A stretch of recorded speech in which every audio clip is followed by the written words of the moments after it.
Episode की शुरुआत में बताया जाता है कि जब तबाही आई थी उस वक्त 2 डीमन गॉड पिलर और 72 डीमन गॉड ने जन्म लिया था, जिसके बाद इंसानों के साथ इनकी हजारों साल से फाइट चल रही है। इसके बाद हम होली डीमन कॉन्टिनेंट का सीन देखते हैं, जहां 54 रैंक वाले डीमन गॉड को पकड़ने के लिए 6 टेम्पल ने अलायंस कर लिया है और अब इनके डीमन हंटर का ग्रुप एक साथ निकल चुका है। अब ये डीमन हंटर डीमन गॉड के साथ फाइट करने लगते हैं, लेकिन वो बहुत ही ज्यादा पावरफुल था और वो इनको आसानी से हराने लगता है। तभी इसी वक्त डीमन पिलर भी यहाँ पर आ जाता है, जिसकी वजह से डीमन गॉड की पावर और भी बढ़ जाती है और वो इनके ऊपर और भी खतरनाक तरीके से हमला करने लगता है। लेकिन ये डीमन हंटर भी कम पावरफुल नहीं थे, वो एक दूसरे को बचाते हैं और इसकी पावर को रोकते भी हैं। इसके बाद ये 6 डीमन हंटर एक साथ डीमन गॉड पर अपनी पावर का यूज कर देते हैं, लेकिन डीमन गॉड अभी भी इनके ऊपर भारी पड़ रहा था।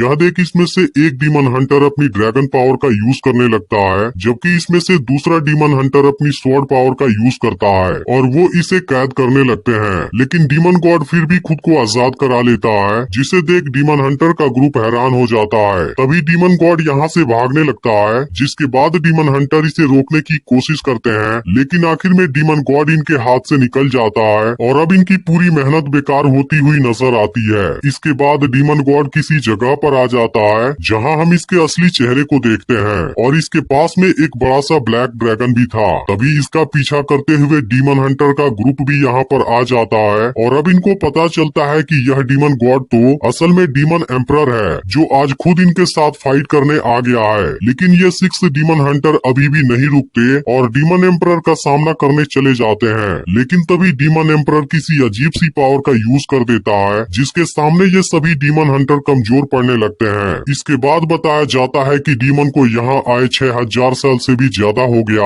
और इंसान इतने समय से लगातार हजारों सालों से इनके साथ फाइट कर रहा था, लेकिन वो आखिर में फेल हो गया। फिर भी इंसानों के अंदर हार नहीं मानने की क्वालिटी होती है, इसलिए इसमें से एक डीमन हंटर अपने ड्रैगन पावर का यूज करने लगता है, जिसकी पावर बहुत ही ज्यादा खतरनाक लग रही थी, क्योंकि वो किसी भी कीमत पर पीछे नहीं हटना चाहता था। इसके बाद इसकी बॉडी पर एक पावरफुल आर्मर आ जाती है और वो अपने बहुत से क्लोन के साथ डीमन एम्परर की ओर जाने लगता है और फिर उस पर एक पावरफुल अटैक कर देता है। लेकिन डीमन एम्परर इस बार भी इसे बुरी तरह से जख्मी कर देता है और इस पर खतरनाक तरीके से हमला कर देता है। लेकिन इसके बावजूद भी डीमन हंटर हार नहीं मानता। तभी अचानक से डीमन एम्परर इस पर अपने ड्रैगन से अटैक कर देता है और खुद यहाँ से गायब हो जाता है, जिसे देख सब हैरान हो जाते हैं और किसी को समझ नहीं आता डीमन एम्परर अचानक से चला क्यों गया। लेकिन फिर बताया जाता है इसी के साथ उस दिन एक और भी अजीब सी घटना हुई थी, जहाँ लॉन्ग सिन्यू की वाइफ बाईयू भी रहस्यमय तरीके से गायब हो गई थी। फिर हम देखते हैं कि वहाँ पर कुछ डीमन आए थे और बाईयू से कहते हैं कि अब आपको चलना होगा, क्योंकि डीमन एम्परर आपसे मिलना चाहते हैं। और अब उसके जाने की वजह से इंसानों की दुनिया में कुछ समय के लिए शांति हो जाती है। लेकिन इसी के साथ डीमन और इंसान के तकदीर में भी कुछ बदलाव हो गए थे, क्योंकि उस रात डीमन एम्परर के आने की वजह से उसने अकेले ही रहने की इच्छा की। लेकिन फिर भी जिस दिन सवेरा होगा उस वक्त ईस्ट डायरेक्शन में एक स्टार चमकने लगेगा। फिर अगले सीन में हम एक वॉरियर टेम्पल को देखते हैं, जहां एक मास्टर कुछ स्टूडेंट को वॉरियर बनने की ट्रेनिंग दे रहे थे, जिनका मकसद इंसानों की रक्षा करना और इंसानियत को खतरे से बचाना होगा। लेकिन अब आज इनको ट्रेनिंग करते हुए 1 साल हो गया है, इसलिए आज इनका एक टेस्ट होगा और इसमें केवल वही पास होगा जिसकी स्पिरिचुअल पावर 10 से ज्यादा होगी, जिसके बाद उसे वॉरियर सर्वेंट का टाइटल मिलेगा और वो यहाँ पर अपनी प्रैक्टिस कंटिन्यू रख सकता है। नहीं तो जो फेल होगा उसे घर वापस भेज दिया जाएगा। इस पर हाओ चेन सोचता है मुझे कैसे भी इस टेस्ट को पास करना होगा। फिर मास्टर सबसे पहले जियांगहू का टेस्ट लेते हैं, जिसकी स्पिरिचुअल पावर 13 थी और वो इस टेस्ट में पास हो जाता है। इसके बाद बाकी स्टूडेंट भी यह टेस्ट देते हैं और उनमें से जिनकी स्पिरिचुअल पावर 10 से ज्यादा होती है वो इसमें पास हो जाते हैं, जबकि 10 से कम स्पिरिचुअल पावर वाले स्टूडेंट फेल माने जाते हैं।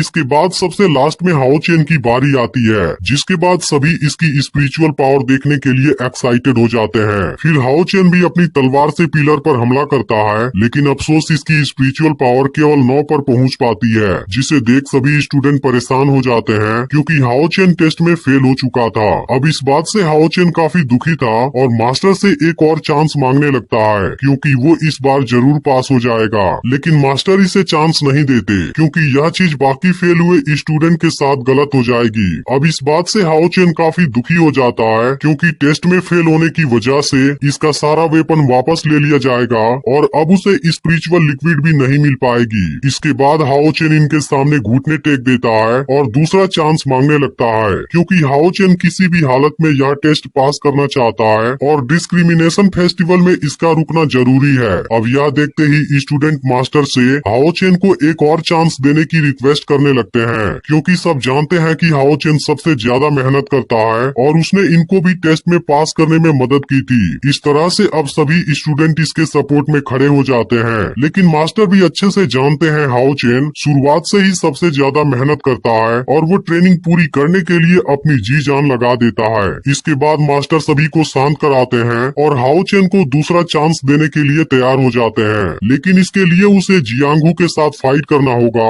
और उसे हराना होगा। इसके अलावा बाकी फेल हुए स्टूडेंट को भी यह चांस मिलेगा। यह सुनते ही हाओ चेन सभी को थैंक यू बोलता है और अब सभी बहुत ज्यादा खुश हो जाते हैं। इसके बाद हाओ चेन जियांगहू के साथ फाइट करने के लिए तैयार हो जाता है। फिर इन दोनों के बीच में फाइट शुरू हो जाती है और हाओ चेन जियांगहू के साथ बहुत शानदार तरीके से फाइट करने लगता है, जिसे देख मास्टर भी हैरान होते हैं, क्योंकि हाओ चेन की बैटल स्किल काफी अच्छी थी और लास्ट में वो जियांगहू को दूर फेंक देता है। इसके बाद वो पिलर पर हमला करता है, जहाँ अब इसकी स्पिरिचुअल पावर 11 हो गई थी और अब इस बात से सब काफी खुश हो जाते हैं और यह देख मास्टर भी हैरान हो जाते हैं, क्योंकि इस बार तो हाओ चेन की स्पिरिचुअल पावर इतनी ज्यादा बढ़ गई, जबकि पिछली बार तो बहुत कम थी। इसके बाद बाकी के स्टूडेंट भी जियांगहू को चैलेंज करते हैं। तभी हम यहाँ के जंगल में एक लड़की को भागते हुए देखते हैं, जिसके पीछे कुछ बिस्ट लगे हुए थे, लेकिन लड़की भी टैलेंटेड थी। वो खुद को इनके अटैक से बचाती है और बीच बीच में इनका बैंड भी बजाती है। तभी कुछ बिस्ट इसके काफी नजदीक आ जाते हैं, जिसके बाद लड़की एक वेपन से इनको मारना शुरू कर देती है, लेकिन इस दौरान एक बिस्ट इसके पैर पर पंजा मार देता है और वो इसके ऊपर भारी भी पड़ने लगता है। अब यह देखते ही लड़की तेजी से ऊपर की ओर भागती है, जहाँ इसे वॉरियर टेम्पल नजर आता है, लेकिन तभी बिस्ट फिर से लड़की पर हमला कर देते हैं। इसके बाद हम फिर से वॉरियर टेम्पल का सीन देखते हैं, जहाँ पास हो गए स्टूडेंट बहुत खुश थे और यहाँ उन सभी के पेरेंट्स भी उनसे मिलने आए थे, लेकिन हाओ चेन अकेले ही खड़ा हुआ था और उदास होकर इनको देख रहा था। लेकिन तभी मास्टर इसके पास आते हैं और इसे स्पिरिचुअल लिक्विड देते हैं, जिसके पीने से इसकी स्ट्रेंथ और स्पिरिचुअल पावर दोनों बढ़ेगी। फिर पूछते हैं क्या तुम इसे रोजाना पीते हो, क्योंकि तुम्हारी बैटल परफॉर्मेंस तो बहुत अच्छी है, लेकिन तुम जितनी मेहनत करते हो उसके हिसाब से तुम्हारी स्पिरिचुअल पावर इतनी कम नहीं होनी चाहिए थी। लेकिन हाओ चेन कुछ भी नहीं बोलता। तभी इसी वक्त जियांगहू यहाँ पर आ जाता है और इसे अपने साथ लेकर चला जाता है, जिस पर मास्टर कहते हैं वो जरूर मुझसे कोई बात छुपा रहा है। इसके बाद हाओ चेन और जियांगहू दोनों एक साथ खेलते हुए यहाँ से जाने लगते हैं। तभी इसी वक्त हाओ चेन एक आदमी के नजदीक से गुजरता है, जो उसे बड़े ध्यान से देख रहा था।